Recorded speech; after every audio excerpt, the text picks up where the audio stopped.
Missões e a igreja perseguida. O nosso texto áureo se encontra em 2 Timóteo, no seu capítulo 3, versículo 12. Um dos irmãos podem ler para a gente, por gentileza, o texto áureo? Texto áureo. Também todos os que piamente querem viver em Cristo Jesus padecerão perseguições. 2 Timóteo 3, 12. Amém. Deus abençoe, pastor Jó. E a nossa verdade prática nos diz assim: precisamos aprender com os cristãos perseguidos aspectos da fé cristã que só eles conhecem devido à natureza da opressão que eles experimentam. Amém? A nossa leitura bíblica em classe, irmãos, se encontra em Atos, no seu capítulo número 6, os versículos 8, 9, o 13 e o 14. E também em Atos, no seu capítulo número 8, do versículo 1 ao 4. Então, os irmãos, se há algum irmão aqui que não está de posse da sua lição, abra sua Bíblia aí, por gentileza, em Atos, capítulo 6, versículos 8. E nós vamos, então, começar aqui a ler essa leitura bíblica em classe. Nos diz assim o versículo 8. E Estevão, cheio de fé e de poder, fazia prodígios e grandes sinais entre o povo. Os irmãos.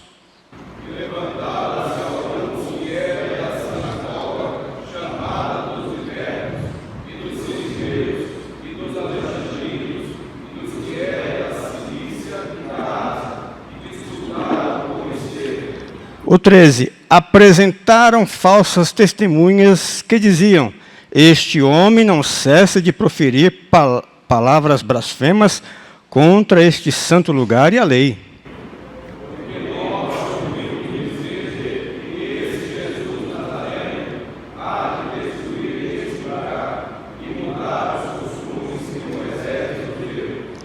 Agora, Atos, capítulo 8, versículo 1 ao 4. O primeiro versículo diz assim: e também Saulo consentiu na morte dele e fez naquele dia uma grande perseguição contra a igreja que estava em Jerusalém, e todos foram dispersos pelas terras da Judéia e Samaria, exceto os apóstolos.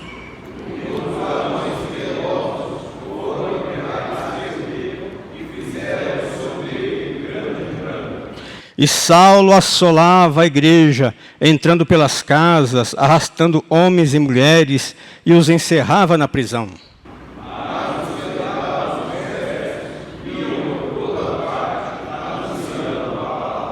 Amém. Deus abençoe os meus irmãos. Poder sentar. Meus amados, e os objetivos dessa lição de hoje?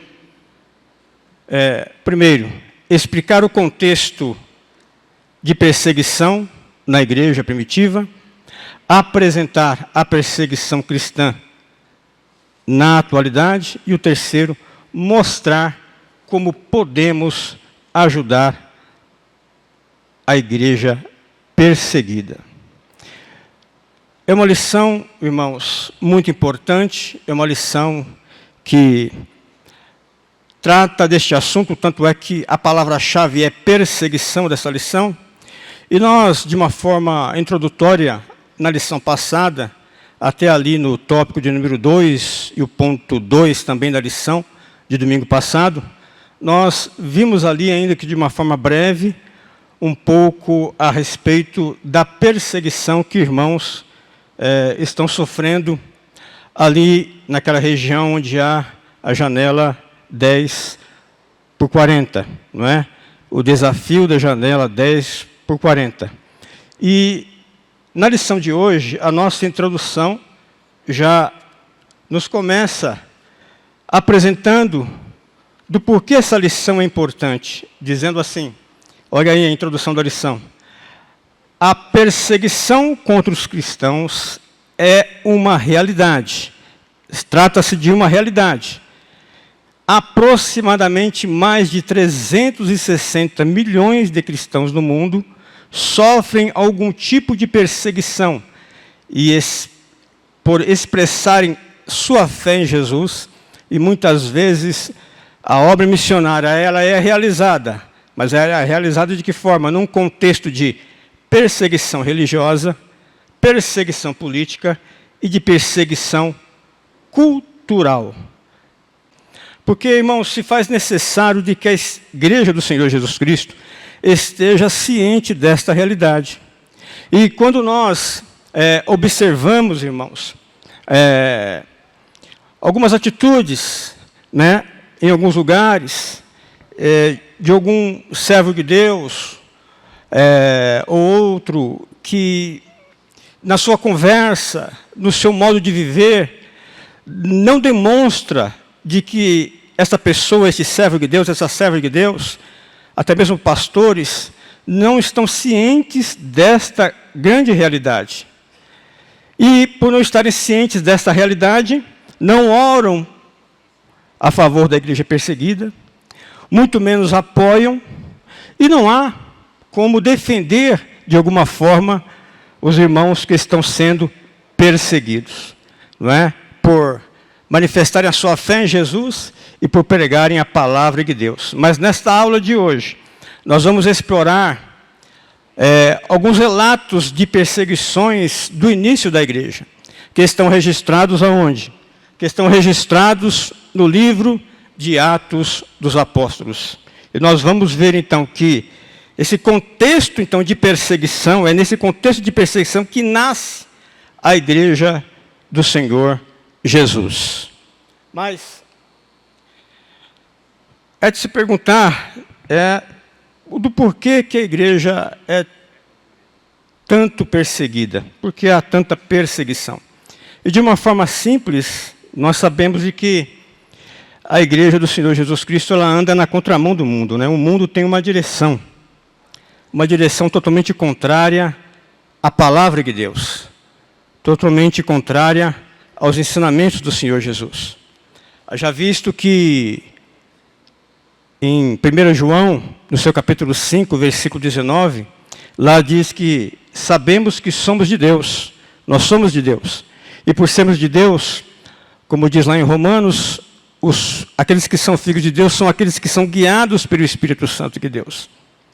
E aqueles que são guiados pelo Santo Espírito de Deus vão numa contramão que o mundo apresenta com as suas teorias, com as suas ideologias, não é? Porque este mundo, nos diz lá, o versículo 19 de 1 João, no capítulo 5, este mundo está no maligno, ele jaz no maligno. E a igreja, então, do Senhor Jesus Cristo, neste mundo, ela é como um corpo estranho neste mundo. Ela incomoda este mundo. Não é? O verdadeiro evangelho causa desconforto para este mundo. É de se pensar de porque muitas pessoas, alguns pastores, alguns cantores evangélicos, tantas vezes são chamados e entrevistados em muitas emissoras de TV, não é, irmãos? Porque, de fato, de verdade, quando nós olhamos para a palavra de Deus e vemos do que é a igreja do Senhor Jesus, ela causa um desconforto para o mundo.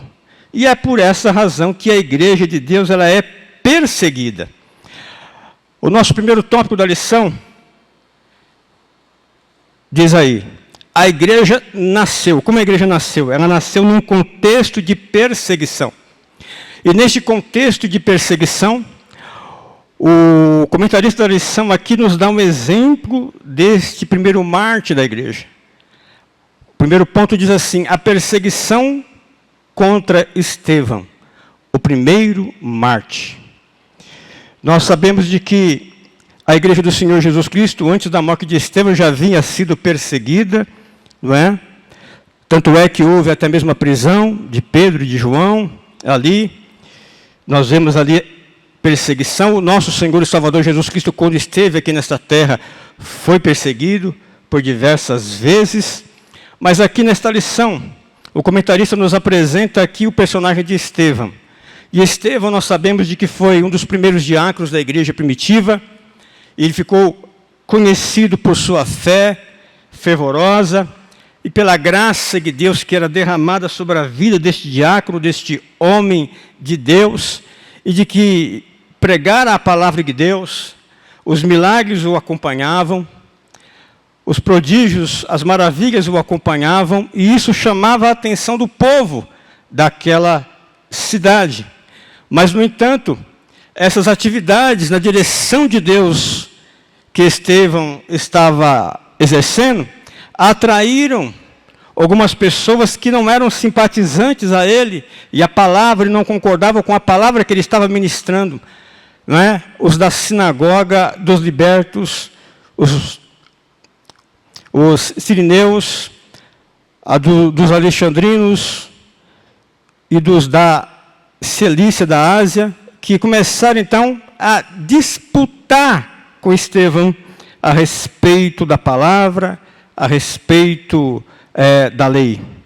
Mas eles não conseguiam, nos diz a palavra de Deus, debater, vencer esse debate contra Estevão, porque a palavra de Deus nos diz de que ele era usado de uma forma extraordinária com sabedoria, e eles não pôde então vencer Estevão num debate ali, de forma de que esses homens, então, esses opositores, tiveram uma ideia de subornar homens para que falsamente alegasse que Estevão estava blasfemando contra a lei e contra aquele santo lugar.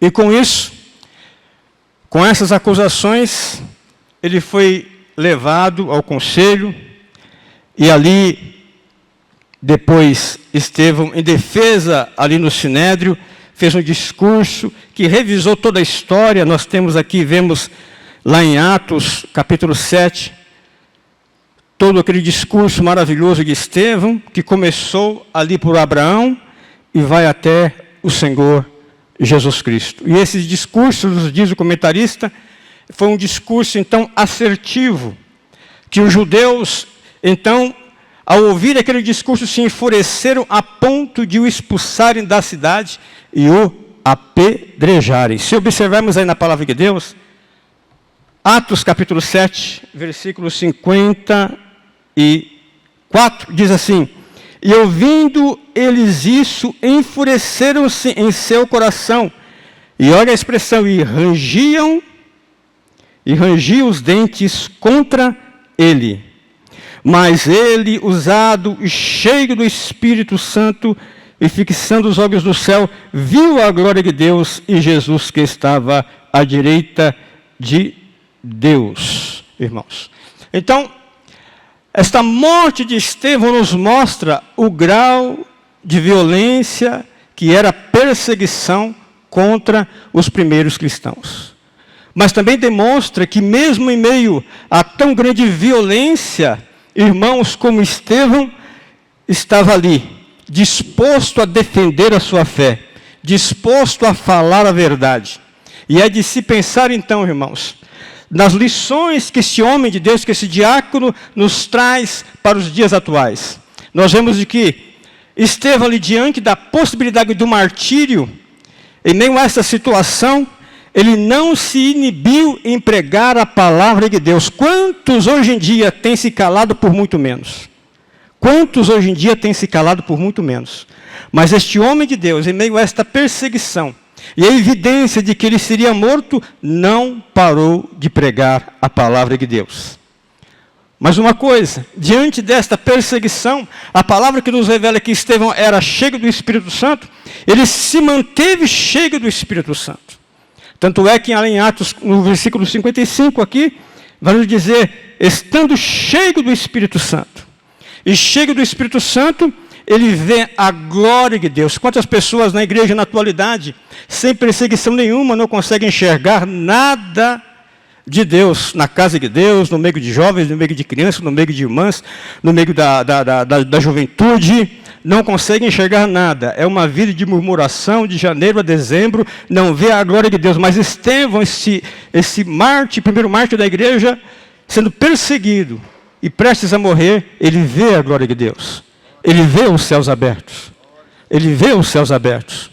Quantos não conseguem sentir os céus abertos? Por meio das orações feitas pela igreja do Senhor Jesus Cristo. Mas, meus irmãos, em Cristo Jesus os céus estão abertos sobre a igreja do Senhor Jesus. Glória a Deus. E ele vê os céus abertos. E o que ele vê? Ele vê o seu Senhor Jesus à direita de Deus. Em meio à perseguição acerrada contra a sua vida, ele consegue ver o Jesus. Ver o Jesus. Ver o seu Senhor no seu lugar, com toda a autoridade. Irmãos, a igreja do Senhor Jesus Cristo, aleluia, tem o seu Senhor ainda, com toda a autoridade, irmãos, com toda a autoridade. Ele permanece sendo o mesmo. E ele toma então uma atitude. Ele faz ali uma oração ao seu Senhor, sabendo e tendo a consciência de que ele não está sozinho. A sua vida está nas mãos de Deus. E ele diz ao seu Senhor: Senhor, recebe o meu espírito. E se ajoelha e ora ainda por seus perseguidores. Ele toma a mesma atitude que o seu Senhor Jesus Cristo. De fato, Estevão foi um homem. Mesmo perseguido, ele conseguiu seguir os exemplos do seu Senhor. É de se pensar nesta manhã, irmãos. Nós, como servos, obreiros da casa de Deus, temos seguido de fato os exemplos do nosso Senhor e Salvador Jesus Cristo. Estevão mesmo, diante da morte, seguiu os passos do seu Senhor Jesus Cristo. É uma grande lição para todos nós nesta manhã. Mas esta igreja, ela, do ponto 2, vai nos dizer a lição, a igreja foi dispersada. Olha aí. Como consequência, no início aqui do ponto 2, como consequência do episódio ocorrido com Estevão, uma grande perseguição ocorreu em Jerusalém, resultando na dispersão dos primeiros cristãos da Judéia e Samaria. É o que está lá em Atos capítulo 8, versículo 1, que diz: e também Saulo consentiu na morte dele, e fez naquele dia grande perseguição contra a igreja que estava em Jerusalém. E todos foram dispersos pelas terras da Judéia, de Samaria, exceto os apóstolos. A perseguição naquele dia foi um dia difícil para a igreja, um dia tenebroso para a igreja. Os seus perseguidores, com certeza, na sua mente havia um pensamento: é o fim da igreja. Mas o que a palavra de Deus nos revela é que não foi o fim da igreja. Na nossa lição, o comentarista aqui deixou como escrito aqui, deixou aqui registrado: todavia, à medida em que os cristãos dispersos iam por todos os lugares, eles faziam o que, irmãos? Anunciavam a palavra de Deus. Mesmo em meio à perseguição, os nossos irmãos aqui da igreja primitiva anunciavam a palavra de Deus. Quantos hoje em dia, sem perseguição nenhuma, pararam de anunciar a palavra de Deus? Pararam. Irmãos, eu já ouvi de irmãos que há anos congregam na igreja e nunca distribuiu um folheto. Nunca falou de Jesus para ninguém. Olha a lição da igreja primitiva. Dispersos, longe de casa, perseguidos, mas estavam com a palavra de Deus. Levavam a palavra de Deus. Há um exemplo aqui desses irmãos que foram dispersos, que foi um outro diácono, Filipe. O diácono, também ali do capítulo 6 de Atos, que lá em Atos capítulo 21, versículo 8, um versículo que fala que este homem tinha o dom de um evangelista, não é? E eu quero aqui brevemente ler aqui uns versículos que falam a respeito da vida aqui de Filipe, que ficaram registrados no episódio onde ele foi disperso, mas por onde ele passou, ele levou a palavra de Deus. Em Atos capítulo 8, versículo 5, capítulo 8, versículo 5 a 8, que diz assim: e descendo Filipe, a cidade de Samaria, lhes pregava Cristo. Lhes pregava Cristo. Qual tem sido o ponto central das nossas mensagens hoje em dia, irmãos? Nós devemos refletir sobre isso. E o que temos ouvido pela internet, nas mensagens que ouvimos de alguns pastores ou palestrantes por aí, o que nos interessa é Cristo, Jesus. Filipe então lhes pregava Cristo. E o 6, e as multidões unanimemente prestavam atenção ao que Filipe dizia, porque ouviam e viam os sinais que ele fazia. Pois que os espíritos imundos saíam e muitos os tinham clamado em alta voz, e muitos paralíticos e coxos eram curados. E o versículo 8 do capítulo 8 de Atos é um versículo que nos chama a atenção. E havia grande alegria naquela cidade. Que a igreja do Senhor Jesus Cristo, que os servos de Deus, que nós, obreiros do Senhor Jesus, possamos, aonde quer que vamos, em São Bernardo, nesse estado de São Paulo, no Brasil ou fora desse país, que possamos ser usados por Deus a ponto de levar a alegria da palavra de Deus em outros lugares. A igreja primitiva, ela fez isso, levou a alegria por onde passou. E nós, o que temos levado por onde nós andamos? O que temos levado por onde nós andamos? É triste dizer, irmãos, mas muitas vezes nós devemos vigiar com aquilo que ouvimos. Porque em muitos lugares, muitos cristãos se reúnem para murmurar, para questionar, para apenas lamentar, e pararam de fazer a obra, e cessaram de pregar, e cessaram de ser um testemunha do Senhor Jesus Cristo aqui nesta terra, mas que nós, em nome do Senhor Jesus, que o Espírito Santo de Deus nos ajude, por onde nós andarmos, levarmos a alegria da pregação da palavra e do Evangelho e da presença de Deus em nossas vidas. Amém, meus irmãos? E o ponto 3 da nossa lição. A perseguição, então, contra Estevão, a morte de Estevão, o primeiro mártir, assim como a perseguição contra a igreja primitiva que a fez ficar dispersa. Essa perseguição é uma realidade. É o comentário aqui do terceiro ponto. A perseguição cristã é uma realidade. E o comentarista aqui deixa aqui uma breve definição do que é perseguição.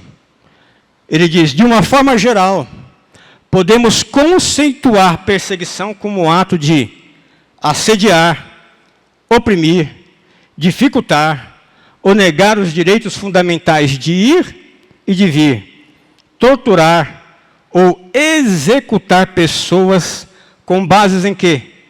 Em diferenças étnicas, políticas e religiosas. Irmãos, isto é uma realidade.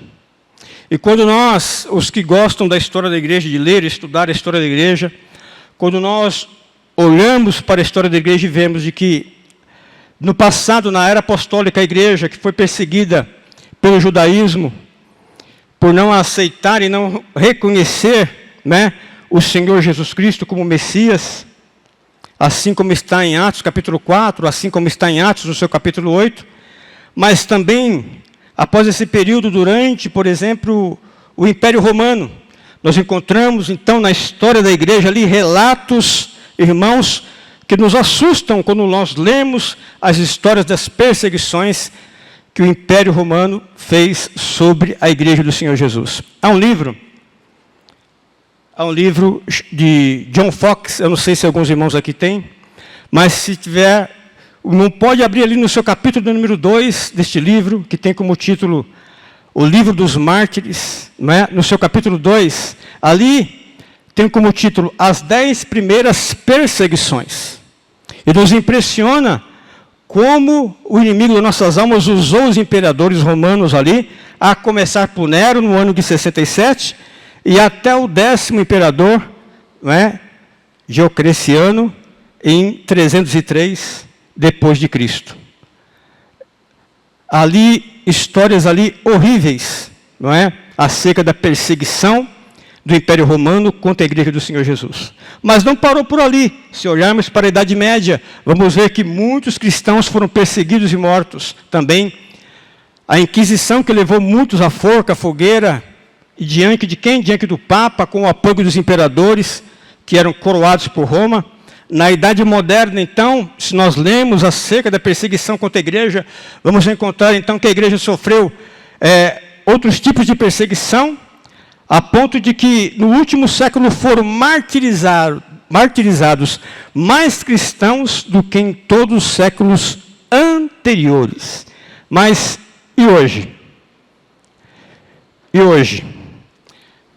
Hoje, nós temos aqui no terceiro ponto, algo interessante, uma informação aqui, que o comentarista da lição nos passa, tirada do portal Missões Portas Abertas, que diz assim: de acordo com os dados do portal Missões Portas Abertas, são aproximadamente mais de 360 milhões de cristãos no mundo que enfrentam oposição, discriminação, prisões, violências graves, simplesmente por exercer sua fé em Jesus Cristo.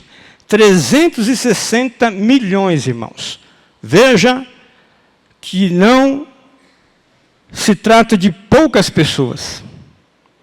360 milhões. Eu fiz, olhando ali ontem o site do IBGE, vi que o número de brasileiros em 2022, a população é de 203.080.756 pessoas. 203 milhões. E aí eu fui atrás de um outro país para chegar próximo a esses 360 milhões que o portal Missão Portas Abertas está registrando aqui. E aí me deparei com a Rússia, que tem 144 milhões. Se eu juntar os 203 do Brasil com os 144 milhões da Rússia, não chega ao número ainda de irmãos que estão sendo perseguidos, cristãos que estão sendo perseguidos pelo mundo. Veja como é grande esta perseguição. Então se trata de algo que é uma realidade e que muitas vezes a Igreja do Senhor Jesus, aqui do Ocidente, que talvez não sofram um nível de perseguição deste nível, mas não reflete acerca desta perseguição que está ocorrendo em outras partes do mundo, e não se dá conta disso, e não reage, nem sequer com a sua oração ao Senhor Jesus. Mas é de se chamar a atenção o número de perseguições que há neste mundo, 360 milhões. Mas nós vamos agora para o nosso segundo tópico, a perseguição cristã na atualidade. E o comentarista da lição aqui colocou no primeiro ponto, em muitos lugares, ser cristão é perigoso. Veja, nós que temos essa liberdade de andar com a palavra, de participarmos de uma reunião como essa, de agendar uma reunião e temos a certeza que com a graça de Deus iremos participar desta reunião, mas a grande verdade, a grande realidade é que em muitos lugares ser cristão é perigoso. E aqui está o comentário, parte do comentário deste ponto 1, deste segundo tópico. Para muitas pessoas do mundo atual, se converter e proclamar a fé em Jesus significa receber uma oposição sistemática. E por consequência, então, desta perseguição, serem obrigados a quê? A abandonar família. Pensa nisso. Abandonar família. Perder o emprego. Perder bens. Bem como os seus direitos básicos.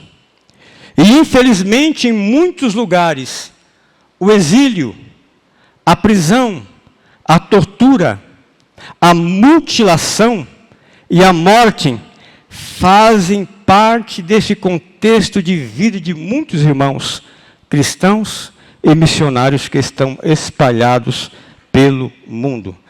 Nós, na aula passada, pudemos ver o grande desafio que é a janela 10/40, onde há uma grande população que não ouviu falar de Jesus, que não tem as Escrituras nas mãos, como nós temos, mas nesta região há um número gigantesco de irmãos que estão sendo perseguidos ali. E como é vasto e é grande esse território, pois abrange ali parte da Europa, do continente africano, do Oriente Médio, da Ásia. Veja, meus irmãos, este território que antigamente era chamado de cinturão de resistência e que agora é chamado de janela 10 por 40, que foi criado a fim de abranger então os países que são menos alcançados pelo Evangelho do Senhor Jesus Cristo. E diante deste contexto, irmãos, desta história da igreja primitiva, quando lemos a história e vemos a perseguição do Império Romano, e vemos os irmãos na era moderna sendo perseguidos, e nós, na nossa atualidade, sabemos e temos essa convicção de que, irmãos, dentre esses países, como também fora desses países, fora da janela 10 por 40, há muita perseguição também, nós devemos ter uma reação de gratidão a Deus por desfrutarmos de certa liberdade aqui, pelo menos por enquanto, temos essa liberdade de pregar a palavra de Deus. Irmãos, sejamos gratos ao Senhor. Nós estamos, olha aqui, há uma confraternização dos nossos jovens. Em vários lugares do mundo, os jovens não podem se reunir para adorar o seu Senhor. Não podem comemorar anos de servidão ao Senhor, como a nossa mocidade está comemorando. Daqui a pouco, vamos para os nossos lares, os nossos irmãos irão para a sua congregação, mas em vários lugares do mundo não tem essa liberdade de se deslocar, de pegar, tomar aquele banho, usar o seu paletó, a gravata, de preparar a sua mensagem nesta noite e pregar a palavra de Deus. Nós temos o luxo de, como no dia de hoje, é possível que alguém aqui vai convidar algum obreiro, colocar na agenda, dia tal, o irmão está livre para pregar na minha igreja, e ele vai dizer, eu estou livre sim para pregar na sua igreja tal dia, pode contar com a graça de Deus e estarei lá. Discutir, conversar com o pastor a respeito, esse estudo bíblico que você vai dar para os casais ou para os jovens. Qual é a temática, pastor? Qual é a temática? Em vários lugares do mundo não se dá para discutir temática nenhuma acerca da palavra de Deus. Mas nós temos esta liberdade, aleluia, de reunião de obreiros, quando há consagração de obreiros, se deslocar dos nossos lugares, abraçarmos este irmão e desejarmos para ele que Deus o abençoe com o seu ministério. Nós temos essa liberdade. Quantas vezes nós não nos lembramos disso, ou não consideramos isso como bênção, não é? Como no dia de hoje, a nossa mocidade aí está uma grande confraternização e é uma grande bênção. Mas em muitos lugares, tem gente que acha que não vê bênção em mocidade, como eu disse anteriormente, não vê bênção nos adolescentes. Não agradece a Deus por ter criança em sua igreja para louvar, por irmãs do ciclo de oração para orar. Irmãos, sejamos gratos ao Senhor Jesus Cristo. Amém? Sejamos gratos ao Senhor Jesus Cristo. Sim, pastor. Todas essas bênçãos que nós temos, muitos trabalham contra, muitos não dão apoio, porque não querem trabalhar. E eu pergunto, olho para esses países, perseguição é lá. Aqui no Brasil nós estamos no mar de rosa e não aproveitando. Eu disse que o pai São Bernardo esse dia, a minha geração, ela está indo embora. Agora, qual é o legado que eu estou deixando para essa geração que está em festa? Hoje, se eu não der o meu exemplo, não der o meu apoio, se eu não der o incentivo, qual o futuro dessa geração que está chegando, se Cristo não voltar logo? Olhando para essa janela 10 por 40, isso está longe de chegar no Brasil. O que me deixa mais triste é que, vez de nós incentivar essa geração a ser mais entusiasmada pelo Evangelho, pelo Cristo, nós nos motivamos. E às vezes nós damos mais valor se aliamos àqueles que é contra o Evangelho, e não fica, quando eu vejo um pastor se aliar a essa turma que é contra o Evangelho e fica procurando trabalhar contra a igreja, que incentiva, que investe nessa geração na na mocidade nos adolescentes. Isso me deixa com eles. Entendi, pastor. Entendi. É um olhar bem diferente, né, irmãos? Infelizmente, há irmãos, e eu já passei por isso, de irmãos que não valorizam, não é, os trabalhos que há nos departamentos da igreja. Precisamos valorizar isso. Mesmo porque não é em todos os lugares do mundo que há essa liberdade. Nós temos essa organização na nossa igreja e devemos aproveitar e agradecemos a Deus por ela. Já enfrentei, infelizmente, alguns irmãos que, durante uma semana de uma confraternização, não é, que se levantou contra a mocidade da igreja, mas por bondade e misericórdia de Deus, naquela confraternização, foi onde o Senhor salvou almas, batizou com o Espírito Santo, mostrando de que o Senhor estava com aquela juventude, estava aprovando aquele trabalho, e assim, irmãos, que deve ser. Nós devemos nos unir em prol do trabalho dos nossos departamentos. Agradecer a Deus por isso, né, irmãos? E aproveitarmos esses momentos para juntos fazermos a obra do Senhor Jesus Cristo. Irmãos, mas há uma coisa que me chama a atenção, é que, se tratando de perseguição, há um conceito, irmãos, errado que há na mente de alguns irmãos, e eu já me deparei com isso também, que é o fato de que, se eu não estou sendo perseguido, se eu não estou passando por um momento difícil em minha vida, é um sinal de que eu não estou bem diante de Deus. Ou seja, o que eu quero dizer tem irmãos que têm em mente de que é preciso ser perseguido para herdar o reino de Deus. Irmãos, não. Irmãos, nós sabemos de que a nossa salvação não é por mérito nenhum, não é? O nosso envolvimento no reino de Deus é que pode gerar, ao servir ao Senhor Jesus, pode gerar uma perseguição, não é? Porque nós entendemos que a nossa salvação não é por merecimento. Eu digo isso também porque um dia eu fui até um velório e vi ali um pastor, na oportunidade que ele teve de dar uma palavra, ele olha para o corpo de uma irmã, que realmente a irmã era muito sofrida, sofreu muito aqui nessa terra, e ele olhou para o corpo da irmã e disse: se esta aqui não foi salva, salvação não existe. Ou seja, né, dizendo de que, por esta irmã ter sofrido demais nesta terra, ela foi salva sim. Agora, se esta aqui não foi salva, a salvação não existe. Foi essa a expressão do pastor. Irmãos, e nós sabemos, irmãos, de que não é o fato de eu ser perseguido, e com a perseguição eu sofrer, é que eu vou alcançar a salvação. Que se ouvirmos este conceito na mente de algum irmão ou irmã por aí, devemos logo refutar isso, porque a palavra de Deus diz em Efésios 2:8 que, porque pela graça sois salvos, mediante a fé, e isto não vem de vós, é dom de Deus. Então, a perseguição pode ser uma consequência da nossa fé em Cristo Jesus, não é? Como está no nosso texto áureo, que nós lemos lá em 2 Timóteo 3:12, e também todos os que piamente querem viver em Cristo Jesus padecerão perseguições. Também, aqui, irmãos, até que hora, pastor? Às 9? Amém. Amém. Deus abençoe. O comentarista da lição nos deixa aqui, irmãos, um conselho para que nós fiquemos cientes também dos nossos direitos, não é?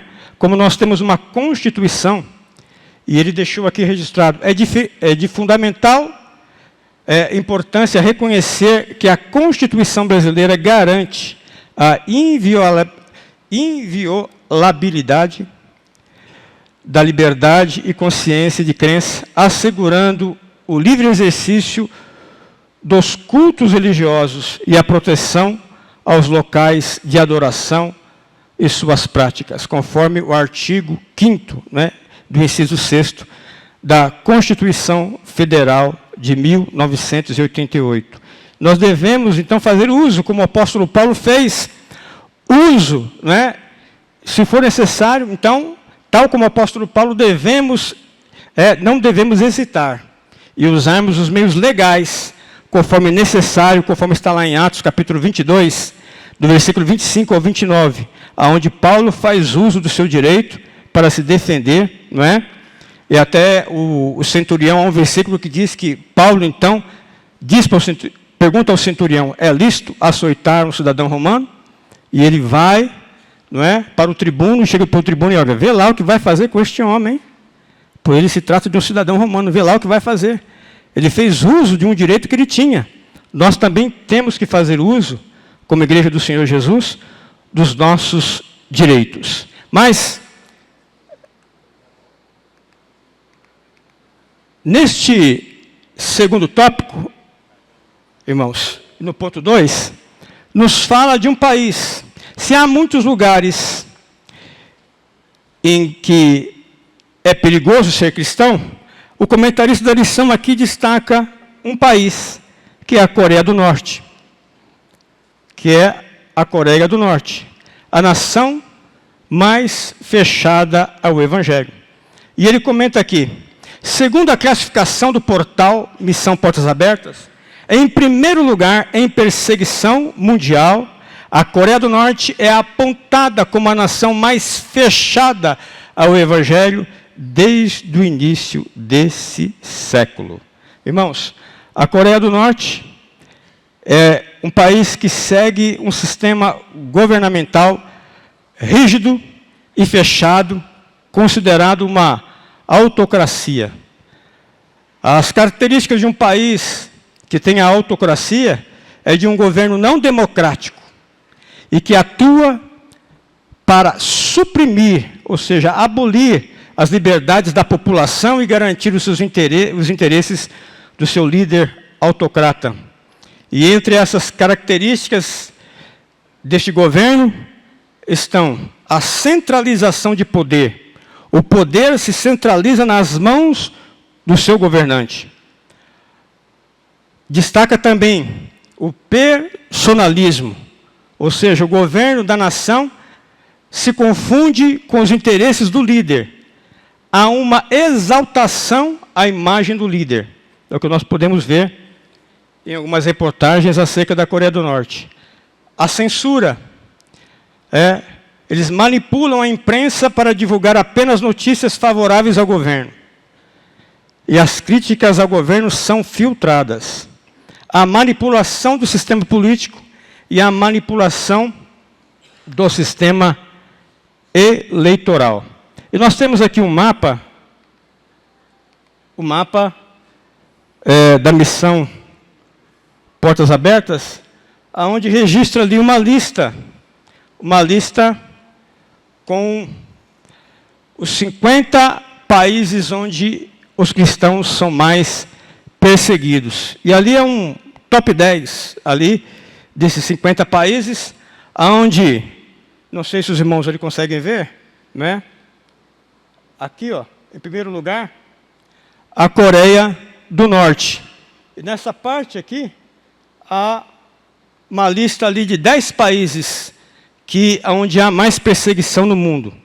Nós podemos ver no mapa, em vermelho aqui, em destaque vermelho, onde há uma perseguição extrema, e em laranja, onde há uma perseguição severa. E dentre os países que há uma perseguição extrema, em primeiro lugar está a Coreia do Norte, depois a Somália, o Iêmen, a Eritreia, Líbia, a Nigéria, o Paquistão, o Irã, o Afeganistão, o Sudão. Aí depois vem, ainda com uma perseguição extrema, em 11º lugar, a Índia, ali. E para entendermos, então, irmãos, este mapa, há um exemplo aqui, os irmãos podem notar aí, há uma pergunta, o que é a lista mundial da perseguição? E embaixo explica, a lista mundial da perseguição é um relatório anual publicado pela Portas Abertas desde 1993, que inclui um ranking dos 50 países onde os cristãos são mais perseguidos. É usada como principal ferramenta para monitorar a perseguição aos cristãos. O relatório é divulgado no início de cada ano, com dados de especialistas em perseguição da Portas Abertas e de fontes externas. E como é definido este ranking? É outra pergunta. Os países são classificados pelo nível de hostilidade contra os cristãos, calculado com base no conceito das esferas, essas esferas que estão logo abaixo, não é? Que indica a pressão enfrentada em 5 áreas da vida e o número de incidentes violentos ocorridos. O sistema de pesquisa contém um questionário elaborado com base nas esferas de pressão, em base das esferas de pressão mais violência. Cada esfera tem pontuação máxima aproximadamente de 16,7.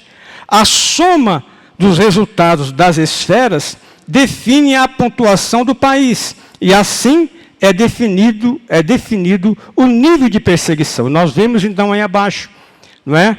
A esfera aí, a primeira, é o nível de violência, a outra, a de vida privada, a de família, a da comunidade, a da nação e da igreja. Neste exemplo que o portal deixou, todas elas estão com 16,7, dando total, aqui embaixo, de 100 pontos. Mas vejamos então, porque o assunto é sobre a Coreia do Norte. Vejamos então, na Coreia do Norte. Na Coreia do Norte, nós vamos ver então a pontuação da Coreia do Norte, que o nível de perseguição é extrema.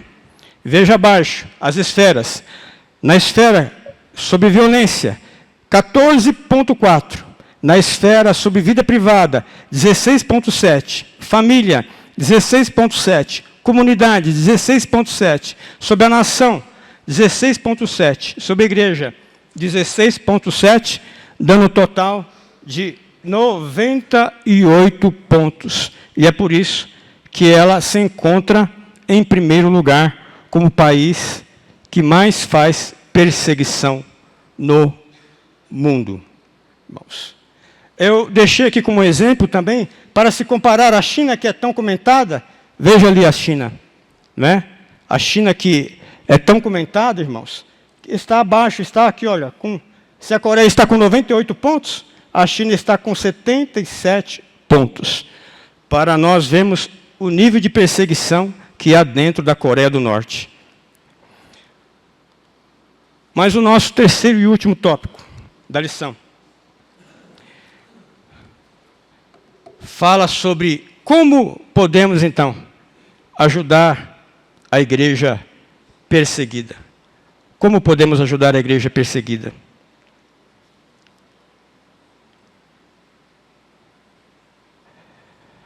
E o nosso comentarista da lição diz aqui: infelizmente, não é tão fácil ter acesso a informações de qualidade em relação ao contexto de perseguição cristã no mundo. Lamentavelmente, parece que há má vontade das mídias internacionais em divulgar esse quadro de violação aos direitos fundamentais do ser humano. Por isso, é preciso tomar consciência do terror religioso e a perseguição cristã, que a perseguição cristã nos revela. Então, nesse sentido, devemos ter acesso a dados de informação. Precisamos de dados de informação. Daí a importância, ele coloca em destaque aqui, não é? O portal Missão Portas Abertas e também um outro canal aqui de informações, Voz dos Mártires. O portal Portas Abertas, que é uma organização cristã internacional, fundada desde 1955, por um missionário holandês, mais conhecido como Irmão André, não é? Acredito que todos nós já ouvimos falar, ou já lemos a respeito do Irmão André, não é? E do seu trabalho, que nos conta a história que em uma viagem à Polônia, ele descobriu a necessidade urgente de Bíblias na igreja de trás da cortina de ferro, e entendendo então esse chamado de Deus para servir cristãos em países sob a restrição e discriminação, ele então contrabandeava Bíblias e as levava a esses países. E também informações que nós podemos encontrar na Voz dos Mártires. A Voz dos Mártires, conhecida também como VDM, que é uma organização missionária sem fins lucrativos e interdominacional que serve cristãos perseguidos em todo o mundo. Fundada desde 1967 pelo nosso irmão Richard e a sua esposa Sabina von Brard. Eles dedicam-se a inspirar os crentes a aprofundar o seu compromisso com Cristo e a cumprir a grande comissão. São canais de informação que nós devemos fazer uso desses canais.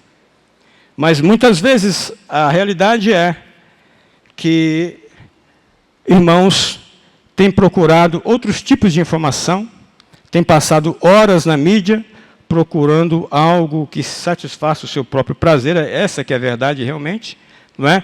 Quando não nos deparamos, mediante o Instagram, Facebook, irmãos causando alguns escândalos com alguns comentários acerca da Igreja de Deus, ao invés de pregar, fazer uso da mídia para pregar a palavra de Deus, mas faz uso para questionar, se queixar, lamentar, não é? A ponto de que as pessoas não crentes, ao ler tal comentário, dizem: se for para ser crente assim, eu não vou ser crente não, eu continuo da forma que eu estou, porque eu estou bem melhor assim. É o que nós ouvimos muitas vezes de algumas pessoas que não servem a Deus. Mas de posse dessas informações, como a da Missão Portas Abertas, como a da Voz dos Mártires, é fazer uso disso e compartilhar, e conscientizar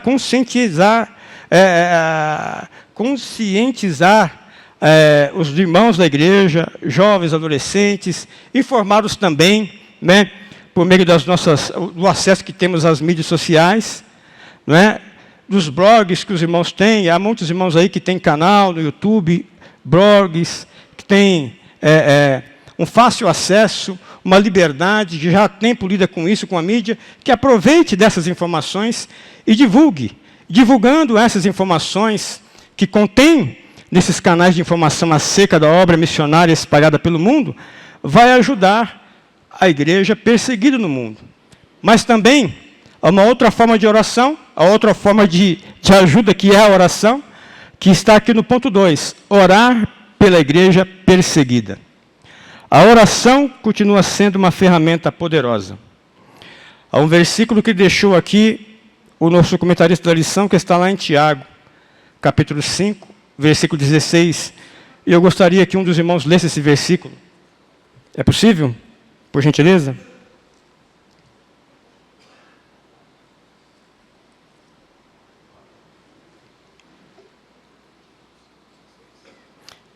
Isso.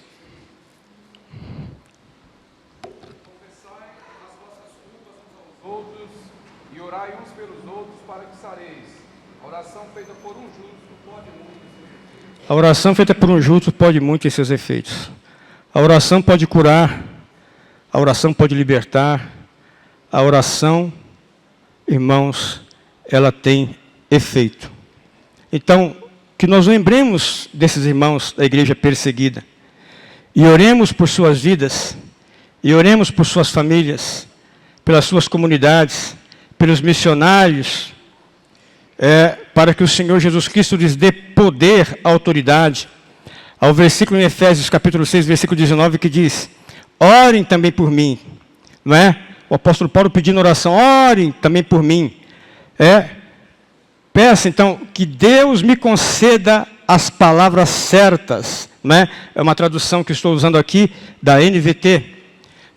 As palavras certas, para que eu possa explicar corajosamente o segredo revelado pelas boas novas.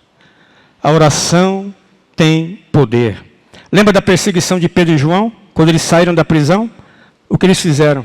Pararam de fazer a obra? Não, eles foram até aos irmãos, relataram o que aconteceram, e eles oraram ao Senhor. Na sua oração eles pediram o quê? Dá-nos mais ousadia. Dá-nos mais ousadia, Senhor. Dá-nos mais ousadia. Talvez nessa manhã o que nós precisamos, irmãos, de olharmos para a igreja perseguida e de olharmos ali, como diz aqui, a nossa verdade prática, a nossa verdade prática. A nossa verdade prática. Veja, podemos ler juntos a verdade prática agora? Vamos lá? 1, 2, 3.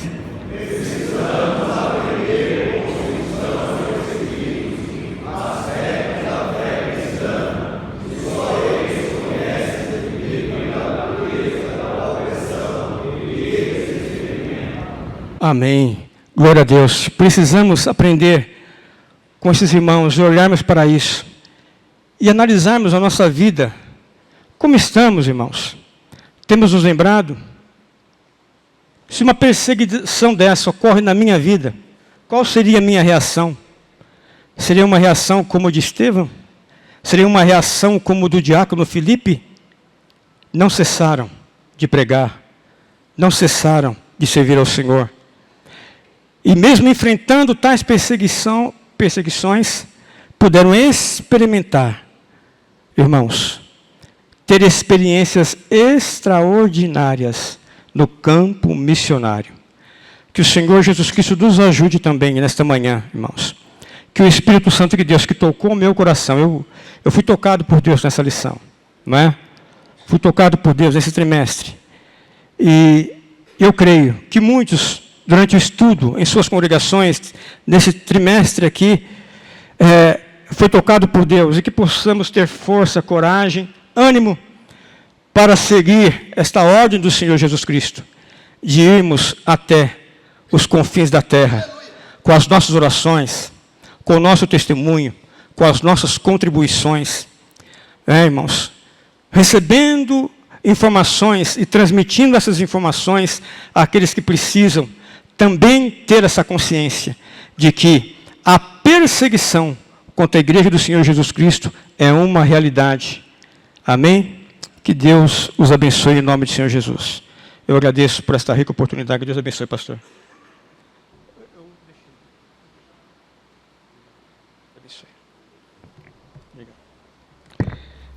Glória a Deus. Deus abençoe os meus irmãos.